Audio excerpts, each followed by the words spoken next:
नमस्कार जोहार, मैं पायल त्रिवेदी और आप देख रहे हैं न्यूज झारखंड। समय हो चला है झारखंड की तमाम बड़ी खबरों को जानने का और उनसे अपडेट होने का। तो चलिए जानते हैं झारखंड की तमाम बड़ी खबरों को फटाफट अंदाज में। इससे पहले अगर आपने हमारे चैनल को लाइक नहीं किया है, सब्सक्राइब नहीं किया है, तो हमारे चैनल को लाइक कर दीजिए, सब्सक्राइब कर दीजिए, साथ ही बेल आइकन को प्रेस कर दीजिए ताकि चैनल से जुड़ी तमाम अपडेट आपको मिलती रहे। और चलिए शुरू करते हैं आज की महत्वपूर्ण और पहली बड़ी खबर से। हेमंत सोरेन चौथी बार बने झारखंड के सीएम, अकेले शपथ ली। मंच पर राहुल, केजरीवाल, ममता समेत इंडिया की 10 पार्टियों के नेता रहे मौजूद। जेएमएम लीडर हेमंत सोरेन चौथी बार झारखंड के सीएम बन गए। उन्हें गुरुवार को रांची के बोराबादी मैदान में गवर्नर संतोष गंगवार ने शपथ दिलाई। मंत्रिमंडल का विस्तार बाद में किया जाएगा। समारोह में इंडिया की 10 पार्टियों के बड़े नेता शामिल हुए। इनमें राहुल गांधी, पश्चिम बंगाल की ममता बनर्जी और सपा प्रमुख अखिलेश यादव और तेजस्वी यादव मौजूद रहे।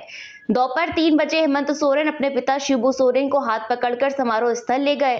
शपथ से पहले हेमंत ने कहा, आज का दिन ऐतिहासिक होगा। हमारी एकता ही हमारा सबसे बड़ा हथियार है। हमें न विभाजित किया जा सकता है, न ही शांत किया जा सकता है। हम झारखंडी है और झारखंडी झुकते नहीं है। 23 नवंबर को आए चुनावी नतीजे में जेएमएम लीड इंडिया ब्लॉक ने 81 में से 56 सीटों पर जीत दर्ज की है। इनमें जेएमएम 34, कांग्रेस 16, राजद 4 और माले की 2 सीट है। बता दें कि कांग्रेस के भीतर मंत्री पद को लेकर रस्साकशी चल रही है। इस कारण मंत्रिमंडल का विस्तार टाल दिया गया है। प्रदेश कांग्रेस प्रभारी गुलाम अहमद मीर ने बताया कि मंत्रिमंडल का विस्तार बाद में होगा। शपथ ग्रहण के बाद देर शाम होगी पहली कैबिनेट बैठक, लिए जा सकते हैं कई अहम फैसले।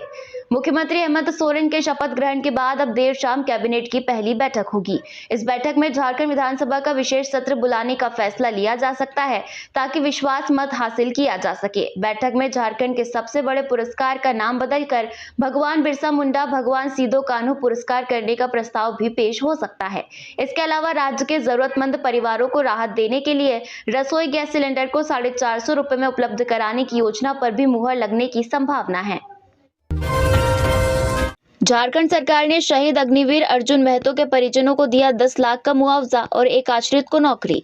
असम के सिलचर में 22 नवंबर को बोकारो जिला के रहने वाले अर्जुन महतो एक मुठभेड़ के दौरान शहीद हो गए थे। उनकी बहाली सेना में अग्निवीर के रूप में हुई थी। इस पर मुख्यमंत्री हेमंत सोरेन और विधायक कल्पना सोरेन ने शोक जताया है, साथ ही उचित मदद का आश्वासन भी दिया है। इसके 5 दिन बाद ही झारखंड सरकार ने अपने वादे के मुताबिक 5 दिन के अंदर शहीद अर्जुन महतो के परिजनों को 10 लाख का मुआवजा और एक आश्रित को अनुकंपा के आधार पर नौकरी का आदेश जारी कर दिया। जानकारी हो कि पिछले दिनों हेमंत सरकार ने कैबिनेट से यह प्रस्ताव पास किया था कि झारखंड राज्य के रहने वाले अग्निवीर अगर सेना में शहीद होते हैं तो सरकार न सिर्फ 10 लाख रुपए आर्थिक मुआवजा देगी बल्कि एक आश्रित को नौकरी भी देगी। नवनिर्वाचित विधायकों को मिलेगी वाई सिक्योरिटी, हारने वाले नेताओं की सुरक्षा में होगी कटौती। झारखंड के नवनिर्वाचित विधायकों और मंत्रियों की सुरक्षा के लिए अहम फैसले लिए गए हैं। नवनिर्वाचित विधायकों को वाई श्रेणी की सुरक्षा दी जाएगी। वहीं कुछ मंत्रियों और नेताओं को वाई प्लस सुरक्षा भी मिल सकती है। राज्य में नई विधानसभा बनने के बाद सभी विधायकों की सुरक्षा व्यवस्था की समीक्षा राज्य पुलिस की विशेष शाखा करेगी। राज्य पुलिस 25 बुलेट प्रूफ गाड़ियों की खरीद कर रही है। इनमें से 5 गाड़ियां पहले ही पहुंच चुकी है। राज्यपाल और मुख्यमंत्री के काफिले में भी बुलेट प्रूफ गाड़ियां बदली जाएंगी। सदन में विपक्ष के नेता को वाई प्लस या जेड सुरक्षा की श्रेणी दी जा सकती है। नक्सल प्रभावित क्षेत्रों में आने वाले विधायकों को भी वाई प्लस सुरक्षा देने पर विचार हो रहा है। वहीं विधानसभा चुनाव में हारने वाले पूर्व विधायकों की सुरक्षा में कटौती होगी। अब उन्हें 2-2 बॉडीगार्ड दिए जाएंगे। साथ ही पूर्व मुख्यमंत्रियों की सुरक्षा पर अलग से समीक्षा की जाएगी, जिसमें उनकी जेड या वाई प्लस सिक्योरिटी जारी रखी जा सकती है। गिरिडीह में 4,20,000 महिलाओं को मिलेगा मैया सम्मान योजना का लाभ। मैया सम्मान योजना के जरिए दूसरी बार हैट्रिक बनाने वाले हेमंत सरकार के लिए यह योजना अब आने वाले दिनों में चुनौती साबित होगी, क्योंकि इस चुनाव के बीच हेमंत सरकार ने जिले की 4,20,000 महिला लाभुकों के बीच 1,000 नगद के हिसाब से 33 करोड़ बांट दिए। जबकि चुनाव के बीच में ही हेमंत सरकार ने मैया सम्मान योजना की राशि बढ़ाकर 2,500 हर माह देने का ऐलान भी किया। ऐलान के बाद अब दिसंबर से इन्हीं महिला लाभुकों के बीच हर माह 126 करोड़ रुपए देने होंगे। जबकि मैया सम्मान योजना की राशि पाने के लिए अब भी गिरिडीह जिले में हर रोज 40 से 50 फॉर्म भरे जा रहे हैं। जबकि केंद्र सरकार के सहयोग से राज्य सरकार पहले से इंदिरा गांधी राष्ट्रीय वृद्ध पेंशन योजना चला रही है, जिसमें हर माह 1,000 वृद्ध को दिया जाता है। फिलहाल पूरे जिले में 80,000 लाभुक को वृद्ध पेंशन योजना से जोड़ा गया है, तो वहीं दूसरी योजना सर्वजन पेंशन योजना है, जिसमें अलग अलग कैटेगरी के अनुसार दिव्यांग, विधवा और वृद्ध के बीच पेंशन दिया जाता है। वृद्ध के लिए केंद्र सरकार के सहयोग से राज्य सरकार 1,000 हर माह देती है। फिलहाल वृद्ध को नवंबर तक का पेंशन उपलब्ध करा दिया गया है। बंगाल की खाड़ी में बना लो प्रेशर एरिया, झारखंड में भी होगा असर। 1 से 3 दिसंबर के बीच बारिश, फिर लगेगी कड़ाके की ठंड। बंगाल की खाड़ी में दक्षिण पश्चिम क्षेत्र में लो प्रेशर एरिया बीते 3 दिन से बना हुआ था। अब यह चक्रवात में तब्दील हो गया है। यह श्रीलंका से होते हुए तमिलनाडु की ओर बढ़ रहा है। इसका असर झारखंड पर भी दिखेगा। इस सिस्टम की वजह से झारखंड में मौसम का मिजाज बदलने के आसार है। 1 से 3 दिसंबर के बीच दिन में बादल छाने के साथ हल्का बूंदाबांदी होने की संभावना है। इसके बाद न्यूनतम तापमान में गिरावट दर्ज की जाएगी। पारा 10 डिग्री के नीचे जा सकता है। इसमें कनकनी बढ़ेगी। मौसम वैज्ञानिक अभिषेक आनंद ने बताया कि आने वाले 2 से 3 दिनों में न्यूनतम तापमान में कोई बड़ा बदलाव नहीं दिखेगा। इसके बाद न्यूनतम तापमान में 2 से 3 डिग्री की बढ़ोतरी होगी। इस सिस्टम की वजह से अगले 3 दिन आसमान में बादल छाए रहेंगे। 3 दिन बाद बादल गहराएगा। इस वजह से न्यूनतम तापमान में बढ़ोतरी होगी। वहीं अधिकतम तापमान में 2 डिग्री तक गिरावट दिखेगी। 3 दिसंबर के बाद न्यूनतम तापमान में गिरावट आनी शुरू होगी। इसके बाद ठंड बढ़ेगी। मालूम हो कि अभी भी राज्य का न्यूनतम तापमान 11 डिग्री सेल्सियस से अधिक है, लेकिन ठिठुरन बढ़ गई है। दिन में धूप खिली होने की वजह से कुछ राहत मिल रही है, लेकिन शाम ढलते ही कपकपी बढ़ जाती है। लातेहार में हाईवा पर अंधाधुंध फायरिंग, कोयला ढुलाई में लगी थी गाड़ियां, कई खोखा बरामद, कोई हताहत नहीं। लातेहार में गुरुवार की अहले सुबह मगध से अडानी पावर प्लांट के लिए कोयला ढुलाई कर रहे हाईवा पर अपराधियों ने अंधाधुंध फायरिंग की। घटना बालूमाथ थाना क्षेत्र के बसिया रेलवे ब्रिज के निकट साई कृपा कैंप के पास हुई। हालांकि इस गोलीबारी की घटना में कोई हताहत नहीं हुआ है। स्थानीय लोगों के अनुसार अपराधियों ने करीब 1 दर्जन से अधिक राउंड गोली चलाई है। इधर गोलीबारी की सूचना मिलते ही बालूमाथ पुलिस मौके पर पहुंची और जांच में जुट गई है। पुलिस ने मौके से कई खोखा भी बरामद किए हैं। फायरिंग की घटना के बाद इलाके में दहशत का माहौल है। मालूम हो कि 19 नवंबर को जेपीसी उग्रवादियों ने तुबेद कोल माइन से कोयला ट्रांसपोर्टिंग में लगे 5 हाईवा को आग के हवाले कर दिया था। इससे 40 घंटे कोयले की ट्रांसपोर्टिंग बंद हो गई थी। 24 नवंबर की अहले सुबह एक बार फिर इसी कोल माइन से कोयला लेकर जा रहे हाईवा पर गोलीबारी की गई थी। इससे एक हाईवा असंतुलित होकर पलट गई थी। इससे चालक विकास कुमार घायल हो गया था। बीजेपी नेत्री सीता सोरेन की बेटी जयश्री ने इरफान अंसारी को घेरा, कहा पहले महिलाओं का सम्मान करना सीखें। भाजपा नेत्री सीता सोरेन की बेटी जयश्री सोरेन ने जामताड़ा विधायक डॉक्टर इरफान अंसारी को सोशल मीडिया हैंडल एक्स पर एक पोस्ट साझा कर घेरा है। जयश्री ने अपने पोस्ट में लिखा है कि डॉक्टर इरफान अंसारी ने जो लिखा है वह न केवल भ्रामक है, बल्कि एक बार फिर उनके दोहरे मापदंड और सस्ते राजनीतिक हथकंडों को उजागर करता है। वह संस्कार की बात कर रहे हैं, लेकिन क्या उनको याद है कि संस्कार के नाम पर उन्होंने क्या क्या किया है। जयश्री ने अपने पोस्ट में आगे लिखा है कि आपने मेरे चाचा हेमंत सोरेन को भगवान राम कहकर उनकी तुलना भगवान से कर दी, लेकिन यह शब्द आपकी सुविधा अनुसार इस्तेमाल करने का माध्यम नहीं है। राम सिर्फ नाम नहीं बल्कि एक आदर्श और विश्वास है। जब आप खुद मुसलमान हैं तो आपके नेता को अल्लाह क्यों नहीं कहते? क्या आपको अपने धर्म पर भरोसा नहीं है? आपने राम का नाम लेकर न केवल हिंदू धर्म का उपहास किया, बल्कि यह दिखाया कि आपके लिए धर्म केवल एक राजनीतिक औजार है। जयश्री ने कहा कि इरफान अंसारी संस्कार और आदर्शों की बात करने से पहले महिलाओं का सम्मान करना सीखे, अपने धर्म व आचरण में ईमानदारी लाए और सस्ती राजनीति व झूठे आरोप लगाकर अपने राजनीतिक करियर को बनाने की कोशिश बंद करें। सड़क हादसे में रांची पुलिस का जवान घायल, ओवरटेक करने के दौरान हुआ हादसा। रांची खूंटी मुख्य मार्ग स्थित 10 माइल चौक के समीप भीषण सड़क हादसा हुआ। इस हादसे में रांची पुलिस का एक जवान गंभीर रूप से घायल हो गया। जवान की पहचान खूंटी थाना क्षेत्र के अजय भेंगरा के रूप में हुई है। मिली जानकारी के अनुसार जवान अजय भेंगरा रांची से खूंटी जा रहा था। इसी दौरान एक ऑटो खूंटी की तरफ जा रहा था। ओवरटेक के दौरान बाइक सवार जवान ऑटो में जोरदार टक्कर मार दी, जिसके चलते विपरीत दिशा से आ रहा चिप्स से लदे हाईवा के नीचे फंस गया। टक्कर की आवाज सुनकर आसपास के लोग जुटे और घायल को तुपुदाना स्थित एक निजी अस्पताल ले जाया गया, जहां उसका इलाज चल रहा है। बताया जा रहा है कि जवान अजय भेंगरा का एक पैर पूरी तरह से डैमेज हो गया है और शरीर पर कई जगहों पर गंभीर चोटें आई है। सूचना पर खरसी दाग थाना प्रभारी भावेश भारती दल बल के साथ पहुंचे और टेम्पो हाईवा और बाइक को जब्त कर थाने ले गए। थाना प्रभारी ने बताया कि जांच में पता चला कि घायल युवक रांची पुलिस का एक जवान है, जो खूंटी जिले का निवासी है। उन्होंने बताया कि जवान का इलाज चल रहा है। परिजनों को घटना की जानकारी दे दी गई है। हज पर जाएंगे एसीबी के एसपी, 20 दिनों की छुट्टी मंजूर।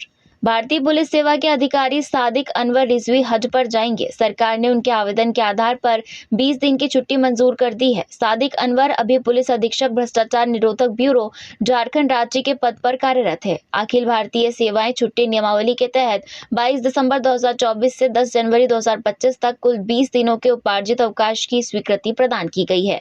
साथ ही उक्त अवधि में उन्हें निजी व्यय पर हज के लिए विदेश यात्रा की अनुमति दी गई है। इस संबंध में गृह विभाग ने अधिसूचना जारी कर दी है। देवघर के राहुल का रूस की सानिया पर आया दिल। बाबा बैद्यनाथ मंदिर में लिए 7 फेरे। सानिया बोली, भगवान ने मेरी मुराद पूरी कर दी। भारतीय विदेश सेवा में फर्स्ट सेक्रेटरी के रूप में काम कर रहे देवघर के राहुल कुमार राकेश का 1 साल पहले मॉस्को में सानिया से मुलाकात हुई। कार्यक्रम के दौरान हुई मुलाकात प्यार में बदली और दोनों ने बाबा बैद्यनाथ मंदिर में शादी कर ली। राहुल फिलहाल इस्लामाबाद में कार्यरत है। शादी के बाद उन्होंने कहा, हमने हिंदू रीति रिवाज से शादी की। वहीं सानिया ने कहा कि भारतीय संस्कृति और धर्म के विषय में किताबों में ही पढ़ा और दूसरों से ही सुना था, कभी देखने को नहीं मिला था। भगवान ने मेरी इच्छा पूरी कर दी। मुझे यह सौभाग्य मिला कि भारतीय संस्कृति के रंग में मैं रंग सकूं। यहाँ की संस्कृति और रीति रिवाज सबसे अलग है, बहुत ही अच्छे हैं। यहाँ के रीति रिवाज को देखकर बहुत सुखद अनुभूति का एहसास हो रहा है। जसीडीह थाना क्षेत्र के रोहिणी के सिंहजोरी गांव के रहने वाले प्रोफेसर लक्ष्मण प्रसाद सिंह के बेटे हैं राहुल कुमार राकेश। रूस में इंडियन एम्बेसी में वो पोस्टेड। वहीं 1 साल पहले उनकी मुलाकात सानिया से हुई और पहली नजर में ही दोनों एक दूसरे को पसंद आ गए। धीरे धीरे मुलाकात बढ़ी और मुलाकात जल्द ही प्यार में बदल गई। लोकतंत्र बचाओ अभियान ने दी सरकार को बधाई। जनता के मुद्दों पर त्वरित कार्रवाई की मांग। लोकतंत्र बचाओ अभियान ने मुख्यमंत्री हेमंत सोरेन के नेतृत्व में झारखंड में गठित इंडिया गठबंधन सरकार को बधाई देते हुए इसे झारखंडी जनमत की बड़ी जीत बताया है। अभियान ने उम्मीद जताई है कि सरकार अपने वादों को जल्द पूरा करते हुए जनता के ज्वलंत मुद्दों पर त्वरित कार्रवाई करेगी। इस चुनाव में झारखंड की जनता ने भाजपा की सांप्रदायिक और झारखंड विरोधी राजनीति को नकारते हुए धर्मनिरपेक्षता और सामाजिक एकता को चुना है। लोकतंत्र बचाओ अभियान ने राज्य की लचर सार्वजनिक शिक्षा और स्वास्थ्य सेवाओं को ठीक करने को सरकार की प्राथमिकता बताया है। अभियान ने मांग की कि रिक्त पदों को 6 महीने के भीतर भरा जाए और गुणवत्तापूर्ण शिक्षा व स्वास्थ्य सेवाओं की स्थापना के लिए व्यापक अभियान चलाया जाए। सरायकेला में युवती के साथ दुष्कर्म के बाद हत्या, जांच में जुटी पुलिस। सरायकेला थाना अंतर्गत राजनगर मार्ग पर स्थित राधा स्वामी सत्संग के बगल में खरकाई नदी के किनारे से एक युवती का शत विशत शव मिलने से इलाके में सनसनी फैल गई है। वहीं सूचना मिलते ही एसडीपीओ समीर सवैया, सरायकेला थाना प्रभारी सतीश बरनवाल दल बल के साथ मौके पर पहुंचे और मामले की छानबीन में जुट गए हैं। यह दुष्कर्म के बाद हत्या का मामला प्रतीत हो रहा है। बताया जा रहा है कि घटनास्थल से कुछ ही दूरी से पुलिस ने शराब की बोतल और शक्तिवर्धक दवाइयां बरामद की है। शव को देखकर ऐसा प्रतीत हो रहा है कि युवती के साथ दुष्कर्म के बाद उसे करीब 50 मीटर दूर घसीट कर ले जाया गया, जहां पत्थर से कूटकर उसकी हत्या कर दी गई। घटना में 1 से अधिक लोगों के होने की आशंका जताई जा रही है। युवती कौन है, फिलहाल इसका पता नहीं चल सका है। आसपास के ग्रामीणों से पूछताछ में ग्रामीणों ने पहचानने से इनकार कर दिया है। फिलहाल पुलिस मामले की जांच में जुटी हुई है। आरोपियों की तलाश तेज कर दी गई है। निशिकांत दुबे और मनोज तिवारी को सुप्रीम कोर्ट से नोटिस। झारखंड सरकार ने इस मामले में की थी शिकायत। सुप्रीम कोर्ट ने झारखंड सरकार की उस याचिका पर नोटिस जारी किया है जिसमें बीजेपी सांसद निशिकांत दुबे और मनोज तिवारी के खिलाफ दर्ज एफआईआर रद्द करने के झारखंड हाईकोर्ट के फैसले को चुनौती दी गई है। सुप्रीम कोर्ट की खंडपीठ ने दोनों सांसदों को नोटिस भेजा है और राज्य सरकार से कुछ महत्वपूर्ण बिंदुओं पर जवाब दाखिल करने को कहा है। सितंबर 2022 में देवघर हवाई अड्डे पर दोनों सांसदों पर आरोप लगा था कि उन्होंने सुरक्षा नियमों का उल्लंघन किया और एयर ट्रैफिक कंट्रोल को अपने निजी विमान को उड़ाने की अनुमति देने के लिए धमकाया और दबाव डाला।